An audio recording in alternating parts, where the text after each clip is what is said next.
안녕하세요. 오늘도 솔로를 찾아주셔서 감사합니다. 영상 시청 후 구독, 좋아요, 댓글 참여는 다음 영상을 제작하는 데 큰 힘이 됩니다. 오늘의 사연 시작합니다. 안녕하세요. 저는 60대 중반 여자입니다. 제가 겪은 기가 막힌 일이 있는데 어디서부터 어떻게 풀어가야 할지 모르겠네요. 막상 드라마에서나 나올 법한 일을 겪고 나서 몇 달간은 알아누웠습니다. 아직도 그 일을 생각하면 손이 떨리고 밤에 잠도 잘 못 자고 있어요. 모든 것은 며느리가 저희 집에 시집오고 난 후에 일어났습니다. 며느리의 추악한 진짜 모습을 전혀 몰랐거든요. 처음에는 며느리 잘 들어왔다고 좋아했어요. 아들과 며느리는 같은 회사에 다녔어요. 아들이 그 회사에 들어간다고 했을 때 좀 의아하게 생각했어요. 저는 처음 들어보는 회사였거든요. 대기업까지는 바라지 않는다 해도 조금 이름 있는 곳을 가기를 바랐거든요. 그런데 아들의 말을 듣고 또 주위에 물어보니 전망도 밝고 제가 생각했던 것보다 훨씬 큰 회사더라고요. 며느리는 아들보다 직급이 더 높았습니다. 회사도 훨씬 빨리 들어간 것도 있지만 일을 잘해서 같이 들어간 사람보다 더 빨리 진급했다고 하더군요. 아들하고 며느리는 동갑이었고 같은 대학교에 다녔다고 하더라고요. 학교 다닐 때 친하게 지냈다고 하고요. 그래서 아들이 그 회사에 들어갔을 때 회사에 잘 적응할 수 있도록 도와줬대요. 친구에다 같은 회사에 다니면서 같이 많은 시간을 보내다 보니 서로 좋아하는 마음이 생겼다더군요. 아들이 결혼하고 싶다고 며느리를 데리고 왔을 때 정말 좋았어요. 아들하고 며느리가 참 잘 어울렸거든요. 돈이 인생의 전부는 아니라지만 돈 없이 결혼하면 살기 정말 팍팍하잖아요. 근데 둘 다 회사 착실하게 다니고 있어서 결혼해서 돈 걱정하지 않을 것 같았어요. 무엇보다 며느리가 처음 봤는데 팔짱을 끼며 어머니 하면서 살갑게 구는 거예요. 보자마자 그러니 당돌하네 라는 생각이 들었지만 믿게 보이지는 않더군요. 저는 무뚝뚝한 아들 하나밖에 없거든요. 무엇보다 마음에 들었던 것은 아들한테 잘하는가 보더라고요. 그거면 다였다 생각해서 결혼 허락을 했네요. 그리고 이미 며느리는 임신 중이어서 선택의 여지가 없었습니다. 며느리는 안부 전화도 자주 하고 매주는 아니었지만 적어도 2주에 한 번씩은 집에 찾아왔습니다. 그리고 결혼하고 5개월 만에 손자를 낳았어요. 남편이 죽은 지 2년 정도 되던 때였습니다. 심장병으로 갑자기 하늘나라로 간 거예요. 남편을 잃은 허망함에 낙이 없었습니다. 웃을 일도 없었고 전혀 즐겁지가 않았어요. 하지만 며느리가 들어오고부터는 집에 활기가 돌았어요. 요리하기도 귀찮아서 밥도 대충 먹고 했는데 아들 애가 온다고 하면 시장 가서 장 보고 요리하는 게 즐겁고 하나도 힘들지 않았어요. 거기에다 손자까지 태어난 뒤에는 갓 태어난 손자가 어찌나 예쁜지 보고 있으면 시간 가는 줄 몰랐어요. 보고 있어도 또 보고 싶고 그러더라고요. 아들이 태어났을 때랑은 또 다르더군요.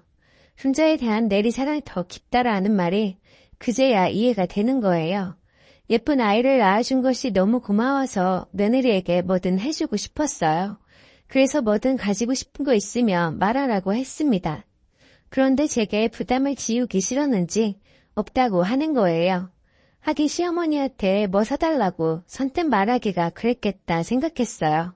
그래서 300만 원을 한 차로 주면서 사고 싶은 거 사고 남는 거로는 아기 용품 사는데 보태라고 했습니다. 나중에 알게 된 건데 자기 거는 하나도 안 사고 아기 용품 사고 나머지는 아이 앞으로 저축해 놨더라고요. 이렇게 하는데 며느리를 안 예뻐할래야 안 예뻐할 수 없죠. 며느리는 육아휴직 기간이 끝나면 회사에 다시 출근해야 한다고 하더군요. 아무래도 아들 혼자 벌어서 아이까지 세 식구가 먹고 살기에는 힘들었으니까요. 그런데 며느리가 출근하고 나면 아이는 어떻게 해야 하나 고민하는 거예요. 그래서 걱정하지 말라고 내가 봐주마 했어요. 자식이 먹고 산다고 하는데 집에서 노는 제가 도울 수 있는 일은 도와주는 게 맞잖아요. 다른 것도 아니고 내 새끼 돌보는 일인데 당연히 제가 팔을 걷어붙이고 나섰습니다. 며느리는 죄송해서 어떡하냐고 하더군요. 그런데 시간이 지나면 지날수록 저한테 아이를 맡기는 게 당연한 것처럼 행동하는 거예요. 처음에는 출근할 때 맡기고 퇴근할 때마다 와서 데려가더니 나중에는 주말에만 데려가고 주중에는 제가 받습니다. 다행히 손자가 순해서 크게 힘들지는 않았어요.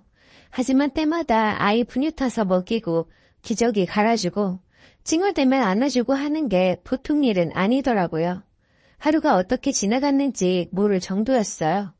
그리고 하루에도 몇십 번씩 앉았다 섰다 하니 허리고 다리고 안 아픈 데가 없었어요.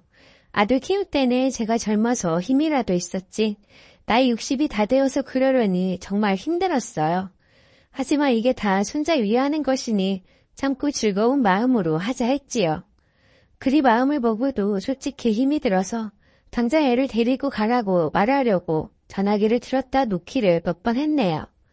며느리는 저한테 애를 맡기는 게 지도 미안했는지 50만 원을 주면서 어머니 용돈 쓰세요. 저희가 아파트 대출금과 아이 키우는 비용이 많이 들어가서 여유가 없어요. 그래서 많이는 못 넣었어요. 나중에 돈 많이 벌면 더 드릴게요. 라고 하더군요. 그러면서 원래 계획이 없었는데 저를 생각해서 아이를 낳았다고 하는 거예요. 그 말을 듣는데 솔직히 좀 얄밉더군요. 솔직히 저 때문에 낳은 것은 아니잖아요. 그래도 우리 손자가 크면 나중에 할머니한테 효도하겠지 라고 생각하면서 예쁘게 잘 키우려고 했어요. 그리고 저한테 효도하지 않아도 되니 건강하게만 잘 자라주길 바랬어요. 저의 바람대로 손자는 아무 탈 없이 잘 커주었어요. 날이 다르게 커갔습니다. 갓 태어나 눈도 제대로 못 뜨던 애가 어느새 걸음마를 떼고 말도 트이기 시작했죠. 할머니라고 불렀을 때는 정말 기뻤어요. 그동안 손자 키우면서 힘들었던 거를 다 보상받는 기분이었거든요. 세상을 다 가진 기분이었으니까요. 어린이집을 다니면서부터는 한결 쉬워졌죠. 어린이집에 가 있을 때면 누워서 조금 쉬기도 하고 집안일도 편하게 할 수 있었으니까요.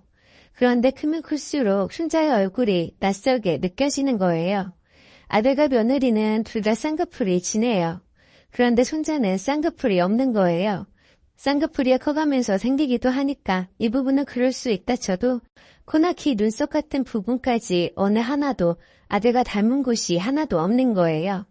애들은 커가면서 얼굴이 반한다고 해도 달라도 너무 다른 겁니다. 아무래도 느낌이 이상했습니다.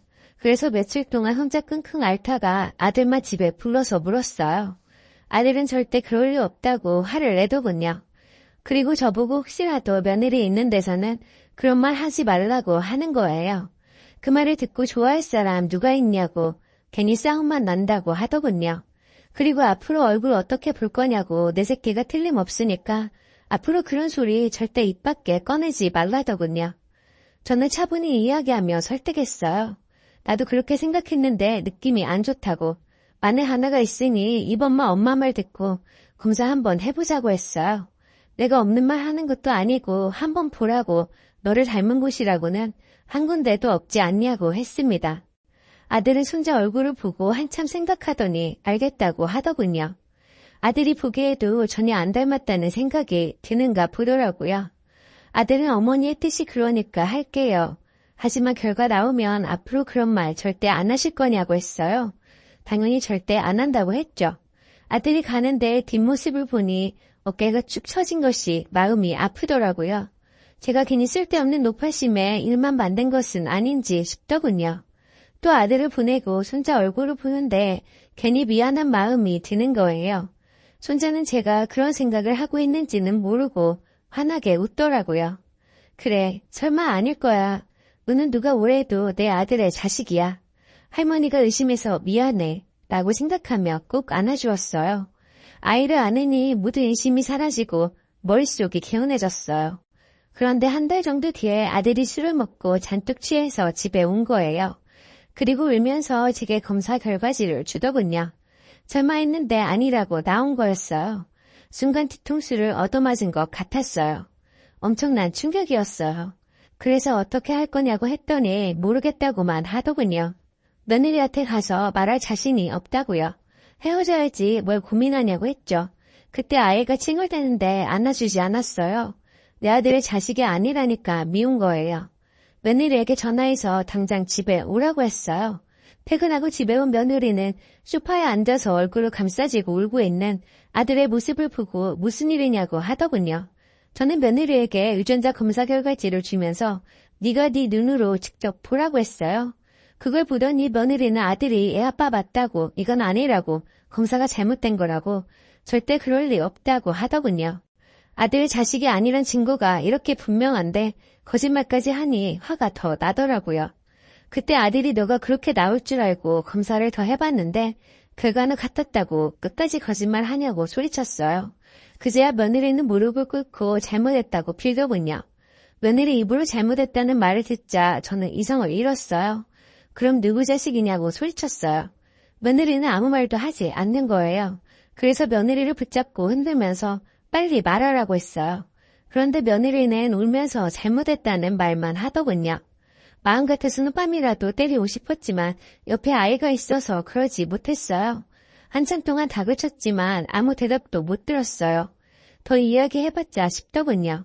그래서 꼴도 보기 싫으니 애를 데리고 당장 내 집에서 나가라고 했습니다. 며느리는 애를 데리고 친정으로 갔어요. 저는 아들에게 혹시 의심 가는 사람이 있냐고 물었어요. 그랬더니 회사에 한 명 있다고 하는 거예요. 같은 부서 사람인데 신증은 가는데 확실하지 않다고 하더군요. 그러면서 회사를 옮긴다고 하더라고요. 같은 회사에 다니면서 얼굴을 마주볼 자신이 없다고요. 저는 네가 왜 간두냐, 잘못한 사람이 그만둬야지 했어요. 하지만 아들의 결심을 꺾을 수는 없었어요. 다음날 아들은 회사에 가서 사표를 냈어요. 저도 도저히 이대로 가만히 있을 수 없었어요. 회사에 가서 사람들에게 물어물어 며느리가 일하는 부서까지 찾아갔습니다. 그런데 아들은 사표를 쓰고 회사를 간두는데 며느리는 앉아서 버젓이 일하고 있는 거예요. 며느리한테 갔는데 절 보고 당황하더군요. 그러면서 며느리는 사람들이 있어서 그런지 어머니 여긴 어쩐 일이세요? 이렇게 아무렇지 않게 말하면서 나가자고 제 팔을 잡는 거예요. 저는 며느리를 뿌리치고 이땡하고 만나서 애까지 싸지른 놈이 누구냐고 당장 나오라고 소리쳤어요. 그러자 며느리는 다 말하겠다고 제발 나가서 이야기하자고 제 팔을 또 잡더군요. 저는 또 한 번 뿌리치고 알아서 나간다고 했죠. 누군지는 몰라도 각오하고 있어라고 사무실에 나오면서 말했습니다. 밖에 나와서 누군지 말하라고 했어요. 그런데 며느리라는 것에 입에서 나온 말은 기가 막히더군요. 누군지 모르겠다는 거예요. 그래서 왜 모르냐고 혹시 한 놈이 아니냐고 했더니 그렇다고 하더군요. 그런 애인 줄도 모르고 감쪽같이 속았던 거죠. 며느리도 이제는 다시 예전으로 돌아갈 수 없다는 것을 알았는지 깨끗하게 이혼한다고 하더군요. 회사로 더 이상은 찾아오지 말라는 거예요. 이렇게 해봤자 저만 손해라는 거예요. 그리고 안녕히 가세요 라고 하고 뒤돌아 가더군요.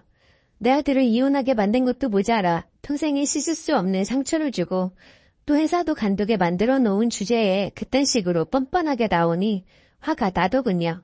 그래서 그날부터 회사 앞에 가서 1인 시위를 했습니다. 며느리의 만행을 적은 종이를 회사 사람들에게 나눠주고 큰 종이에 써서 벽에 붙여놨어요. 경찰도 몇 번 오고 경비 아저씨한테 계속해서 쫓겨났지만 전 포기하지 않았어요. 그런데 며칠 뒤에 며느리를 법적으로 고소할 방법이 있을까 해서 변호사 사무실에 갔다가 집에 왔는데 아들이 저에게 회사에 찾아갔냐고 묻더군요. 아들한테는 못하게 할까 봐서 비밀로 하고 했거든요. 억울해서 어떻게 가만히 있냐고 했어요. 화를 낼 줄 알았던 아들은 한숨을 내쉬며 이제 안 가도 된다고 하는 거예요. 같이 근무하던 사람한테 들었는데 회사에서 자체적으로 진상조사를 했대요. 며느리와 연관된 남자가 한둘이 아니었어요. 무려 5명이나 된다는 거예요. 자기만 만난 것도 아니고 이 사람도 만났다 저 사람도 만났고 한 명이 다른 사람을 말하고 그 사람이 또 다른 사람을 말하고 해서 다 밝히게 된 거예요. 또 진급도 빨랐던 게 그 이유였다고 하더군요. 그렇게 안 봤는데 이놈저놈 만나고 성공을 위해 어떤 짓도 서슴없이 하는 아주 질 나쁜 여자였던 거죠. 그중에는 가정을 가지고 있는 사람도 결혼을 앞둔 사람도 있었대요. 회사에 마누라와 애비 신부가 찾아왔고 한바탕 난리가 났다고 하더군요. 며느리와 그리고 연관이 있는 사람 모두 회사를 간두게 되었다고 하는 거예요. 그럼 아들 보고 회사에 다시 출근해도 되는 거 아니냐고 했어요. 아들은 안 한다고 하더군요. 저는 그 사람들 다 잘렸는데 네가 다시 나가야지 왜 안 한다 하냐 했어요. 아들은 회사 사람들이 다 아는데 그래서 뒤에서 수군댈 것이 뻔한데 어떻게 다시 다니냐고 싫다고 하더군요. 새로운 곳에서 새 출발하고 싶다고 하더라고요. 아들은 혼인 취소 소송을 해서 승소했어요. 다행히 호적은 깨끗해졌어요. 그리고 위자료로 1,000만 원을 받았어요. 그럼 뭐합니까? 아들이 받은 마음의 상처는 뭐로 보상받나요? 그리고 아들이 결혼한 사실을 주위 사람들이 다 아는데 이 노릇을 어찌할까요? 억만금이 든다고 해도 아들이 결혼하기 전으로 돌릴 수만 있다면 돌리고 싶네요. 하지만 이미 벌어진 일을 후회해 봤자였어요. 그렇다고 주워 담을 수 있는 것도 아니잖아요. 빨리 잊어버리는 것이 최선이라고 생각했어요. 벌써 몇 달이 지났네요. 아들은 새로운 직장에 잘 적응했어요. 그 일에 대해서는 잊지는 않았겠지만 내색을 안 하는 걸 보니 잘 견뎌내고 있네요. 하지만 저는 아직도 그 일 때문에 심란해서 잠을 잘 못 자요. 아이가 생각나서요. 태어나면서부터 사랑을 주며 내 품에 안고 키웠던 손자였던 그 아이는 많이 컸겠죠. 그 어린 개에 무슨 죄가 있다고 잠시나마 미워했던 게 미안하네요. 이렇게 다시는 못 만날 줄 알았다면 더 잘해줄 걸 하는 생각이 들어요. 길은 정을 무시 못한다는 말이 맞는 것 같아요. 어디에 있든지 잘 컸으면 하네요. 한땐 아마 그 아이 때문에 행복했으니까요. 이번 일로 아들의 상처가 너무 커서 앞으로 다시는 결혼을 하지 않는다고 할까 봐서 걱정이에요. 지금은 가만히 두는 게 나을 것 같아서 지켜만 보고 있네요. 나중에 아들이 다 있고 좋은 사람 만나서 진짜 손자를 낳고 오손도손 사는 날이 올 거라고 믿어요.